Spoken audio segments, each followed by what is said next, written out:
नमस्कार साथियों, मैं आर के रत्नाकर। आज मैं आपको बताने आया हूँ कि हम लोग का जो फ्रेंचाइजी मॉडल है वह काम कैसे करता है। ठीक है, कि आपका रोल क्या होता है, बाकी बात और लोगों का रोल क्या होता है। तो हम लोग काम कैसे करते हैं ताकि आपको इस चीज़ को समझने में आसानी हो जाएगी कि ऐसे ही होना है। ठीक है, सबसे पहले ऊपर में है एमलाइन ग्रुप। ठीक है, उसके बाद इसके जस्ट नीचे है हमारा वेंडर। देखिए वेंडर्स क्या है, जैसे कि आप लोग अपना स्कूल चलाते हैं, चाहे यानी कि जो लोग भी यानी कि जो भी बिजनेस करते हैं, तो अगर किसी को लगता है कि यह पार्टिकुलर व्यक्ति चाहे यह पार्टिकुलर संस्था हमारा क्लाइंट हो सकता है, तो वहां पे लोग जाते हैं। जैसे स्कूल वाले के पास बुक बेचने वाला, ड्रेस जूता मोजा कॉपी किताब, माने कि जो भी, या डायरी हो गया, चाहे जो भी चीज, बेंच डेस्क, माने कि जो भी उसके रिलेटेड का है, लगता है कि यह आदमी मेरा सामान खरीद सकता है, तो वो उसके यहाँ जाता है। तो वह हो गया एज ए सेलर। ठीक है, लेकिन वही सेम व्यक्ति मेरे यहाँ आता है एज ए मैन्युफैक्चरर। अगर किसी को बुक बेचना है तो वह एक स्कूल के पास जाता है, लेकिन अगर किसी को बुक बेचना है तो वो मेरे पास नहीं आएगा, क्योंकि उसको पता है कि हम 10 20 50 स्कूल को बुक बेच सकते हैं, हम 30,000 स्कूल को बुक नहीं बेच सकते।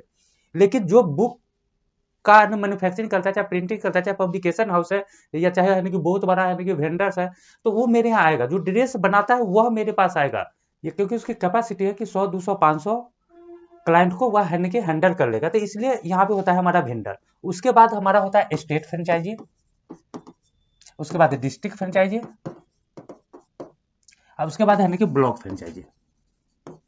ठीक है, देखिए होता क्या है कि कोई भी स्टेट हो, डिस्ट्रिक्ट हो, चाहे ब्लॉक हो, डायरेक्ट ऑर्डर लेता है, और एम लाइन ग्रुप को जो भी ऑर्डर लेगा या डायरेक्ट है कि एम लाइन ग्रुप को है कि डिप्यूट कर देगा। ठीक है, हमारा ऑनलाइन सॉफ्टवेयर होता है।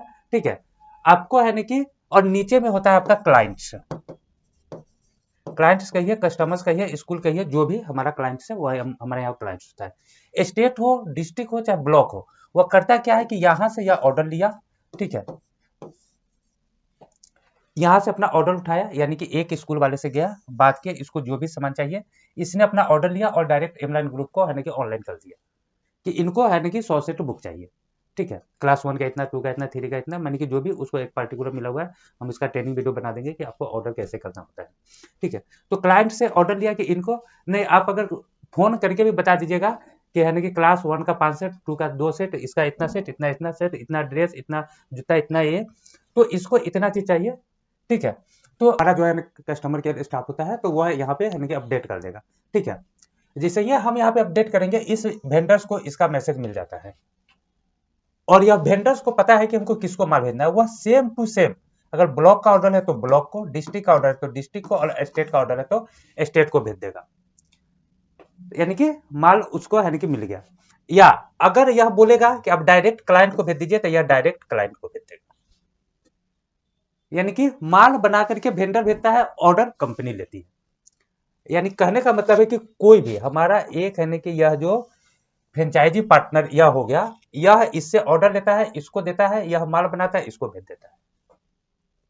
लेकिन आपसे पहले कंफर्म होता है कि इसको माल भेजना है या फिर आपको भेजना, माने किसको भेजना है, डिलीवरी तो चाहिए कि भाई यानी कि डिलीवरी किसको करना है, तो वह हो जाता है। कभी कभी होता क्या है कि इस व्यक्ति को माल भेजना है तो डिस्ट्रिक्ट तक ही पहुंचेगा। यानी कि मान लेते कि शहर से अगर कोई क्लाइंट अगर 20 किलोमीटर 30 किलोमीटर दूर है, तो यह जो माल भेजेगा वह डिस्ट्रिक्ट हेड क्वार्टर तक ही भेजेगा। या क्योंकि लगभग मेरा दिल्ली में, कोई पंजाब में, कोई महाराष्ट्र में, कोई गुजरात में हमारा वेंडर होता है, तो वहां से जब माल आता है तो डिस्ट्रिक्ट हेड क्वार्टर तक ही आता है। ठीक है, या ट्रांसपोर्ट से आएगा तो डिस्ट्रिक्ट हेड क्वार्टर में आ गया। डिस्ट्रिक्ट हेड क्वार्टर से अब इसका काम होता है कि इसको है ना कि सामान को इसके यहाँ तक डिलीवरी करा देना, भले ही ब्लॉक का ऑर्डर है, उससे कोई मतलब नहीं है। इसका काम है ट्रांसपोर्ट में जाना, माल छुड़ाना, और फिर वहीं से लोकल गाड़ी पे है ना कि माने कि माल को डाल देना, और इसके यहाँ तक है ना कि पहुंच जाएगा। जो भी भाड़ा किराया उसका होता है, तो इन लोग को है ना पता है कि पैसा है ना कि कंपनी को ही देना है, तो जो भी इसका भाड़ा होता है तय होता है, वो अपने यहाँ है ना कि यह नोट करता है कि इतना इसका है ना कि माल गया, इतना रुपया का इसका भाड़ा हुआ, वह उसको मिल जाएगा, कहीं से कोई दिक्कत नहीं है। चाहे यह ऑर्डर इसका हो, लेकिन डिस्ट्रिक्ट माल यहाँ भेज देगा। मान लेते हैं कि ब्लॉक भी है ना 20 किलोमीटर दूर बैठा हुआ है, और यह इसका क्लाइंट था। ठीक है, और जो माल अगर मान लेते हैं कि बन के आता है, यानी कि झारखंड का कोई ऐसा है नहीं कि डिस्ट्रिक्ट जहां से दिल्ली से डायरेक्ट माल नहीं आ सकता, तो उस कंडीशन में क्या होगा कि यह जो वेंडर माल बना करके स्टेट को भेज देगा, यानी स्टेट हेडक्वार्टर में, मानी कि जहां पे भी संभव होगा। ठीक है, जैसे कि यानी कि रांची में तो आता ही होगा, क्योंकि देखिए पूरे इंडिया में जो राजधानी है वहां तक है ना कि ट्रांसपोर्ट का सुविधा हर हाल में है। दिल्ली से सब जगह के लिए ट्रेन, ट्रक, बस सब कुछ चलता है। तो या स्टेट को भेज देगा, स्टेट अब क्या करेगा, डिस्ट्रिक्ट को भेज देगा, और डिस्ट्रिक्ट या तो डायरेक्ट क्लाइंट को भेज दे, या अगर क्लाइंट को अगर नहीं जाने वाला है तो ब्लॉक को भेज देगा, ब्लॉक अपना क्लाइंट को भेजेगा। तो ये सब चीज है ना कि चलता रहता है। ये सब है ना कि कम्युनिकेशन पे डिपेंड करता है कि माल कैसे आ रहा है। ठीक है, तो यही चीज है कि इसमें किसी को कुछ न खरीदना है न कुछ बेचना है। आपका काम है क्लाइंट से ऑर्डर लेना, ऑर्डर ऑनलाइन कर देना, वेंडर माल बनाएगा, इसको भेज देगा। ठीक है, अब इसको भेजना है कि नहीं भेजना है, यह इस चीज पे डिपेंड करता है कि इसने पेमेंट किया या नहीं किया। अगर 100% पेमेंट कर दिया हुआ है, चाहे आप बता दीजिएगा कि 50% पेमेंट किया, 50% बाद में, तो एक माल को यहां से यहां तक क्यों करना है, यहां से डायरेक्ट यहां आ जाएगा। तो ऐसा ही सिस्टम होता है, यानी कि आपको है ना कि न तो कोई पूंजी लगाना है, न ही आपको गोदाम रखना है, न कुछ। हाँ, आप एक ऑफिस ऐसा बना सकते हैं जहाँ पे आप कुछ सैंपल वगैरह रख सकते हैं, ताकि क्लाइंट और ज्यादा खुश हो, क्योंकि लोग है ना कि सैंपल देखना चाहते हैं। तो सैंपल दिखाने के लिए आप अपने पास कुछ है ना कि सैंपल रख सकते हैं, जैसे कि जो जो चीज का आप डीलिंग करते हैं तो उसका कुछ सैंपल रख सकते हैं। दूसरा चीज यह होता है कि आप जब भी विजिट करने जाते हैं तो आपके पास एक है ना कि कार्ड तो होना ही चाहिए, ताकि आप उनको दे दें कि सर आपको किसी भी चीज की जरूरत हो, भले वो हमारे पास अवेलेबल हो या ना हो, हम आपको मंगा के दे देंगे। हाँ, प्राइस क्या होगा वह थोड़ा सा है ना कि सेंसिटिव चीज होता है कि प्राइस क्या होगा, तो वो तो मार्केट के ऊपर डिपेंड करता है कि आप भी देखिए, हम जिसके साथ डीलिंग करते हैं वो पढ़ा लिखा आदमी है, इनको मूर्ख नहीं बनाया जा सकता। ठीक है, ये लोग अपने ही है ना कि 10 जगह से चक्कर काट करके आपके पास आते हैं। तो हम लोग जो भी प्राइस बताते हैं वो जेन्युइन प्राइस होता है, 2-4-5% कम ही होता है। ठीक है, तो इनको है ना कि बरगराया नहीं जा सकता। तो इसलिए हम लोग है ना कि जो भी हमारा फ्रेंचाइजी होता है उसको बोलते हैं कि इनको ठगने की कोशिश नहीं कीजिए, इनको बरगराने की कोशिश नहीं कीजिए। जो भी प्राइस है जेन्युइन बताइए कि सर इतना में होता है, मन करेगा तो लेगा, नहीं मन करेगा नहीं लेंगे। ठीक है, ये क्योंकि प्रॉब्लम यह है कि अगर एक बार किसी भी चीज का दाम अगर इनको ज्यादा लग गया ना, तो इनको लगेगा कि हर कुछ का दाम ये लोग है ना कि बढ़ा के मांगते हैं।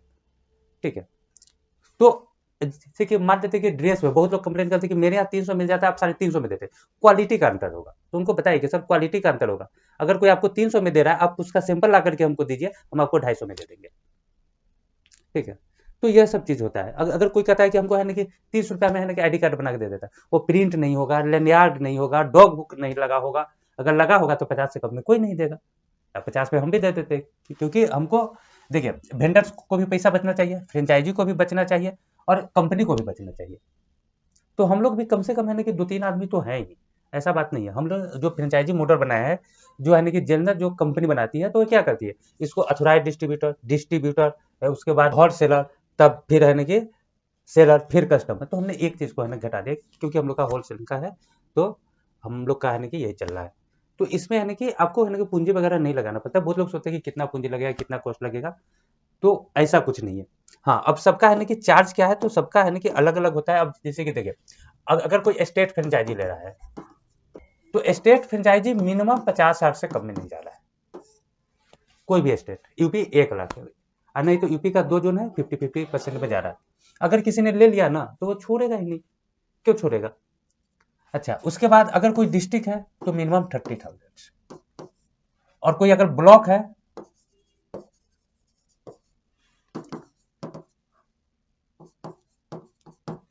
तो कम से कम 10,000। यह अमाउंट पहले है ना कि 5 था, ये भी पहले 5 के था, और ए 0 था। जो लोग ले लिए, जिनको मिल गया उनको 0 में मिल गया। लेकिन अब यह मिनिमम 50 हो गया है, या 5 to 30 हो गया है, और या 5 का 10 हो गया है। और जैसे जैसे हमारे पास यानी कि रस बढ़ेगा, तो यह चीज यानी कि बढ़ता रहेगा। सब्सक्राइब करके रखिए, हम वीडियो बनाते रहते हैं। तब तक के लिए धन्यवाद।